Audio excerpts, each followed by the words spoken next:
Good morning বন্ধুরা। তো দেখো আজ ছিল গণেশ চতুর্থী। তো গণেশজিকে আমার সাধ্য মতো আমি পুজো করে নিয়েছি, যতটা পেরেছি আমি পুজো করেছি। একটু সাদা ফুলের মালা গেঁথে দিয়েছি আর হলুদ ফুল দিয়ে পুজো করেছি, আর মিষ্টি আর ফল দিয়ে পুজো দিয়েছি। আর এখানে দেখো বকুসোনাকেও পুজো করে নিয়েছি।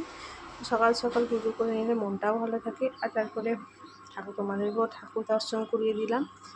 তো চলো, তারপর আমি চলে এলাম রান্নাঘরে রান্না বসানোর জন্য। মুড়ি টুড়ি খাওয়া হয়ে গেছে। এখানে আজকে উচ্ছে আলু ভাতে দেবো। আর এই যে তরকারি, এটা মানে বড়া ঝিঙে আলু দিয়ে তরকারি হয়েছে। আর এখানে সোয়াবিনটা গরম জলে ভিজিয়ে রেখেছি, তো সোয়াবিনের কষা করবো। তো যেহেতু আজকে গণেশ চতুর্থীতে নিরামিষ খাবো, তাই সম্পূর্ণ হচ্ছে নিরামিষ হবে। আর একটু ডাল করবো। তো চলো, চালটা দিয়ে বসিয়ে দিলাম। আর এখানে দেখো রানী সোনা কেমন পুজো করেছে, শাক পাতা দিয়ে ফুল দিয়ে ঠাকুরকে পুজো করেছে। তারপর আমি দেখো মসুর ডালটা বসিয়ে দিলাম, রান্নার বাড়ি খাবে বলে।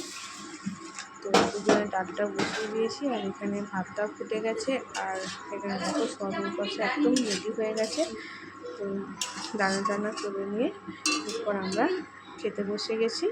তো দেখো উচ্ছে আলু মাখা, সোয়াবিনের কষা, আর হয়েছে বড়া আলু ঝিঙে বরবটি দিয়ে তরকারি।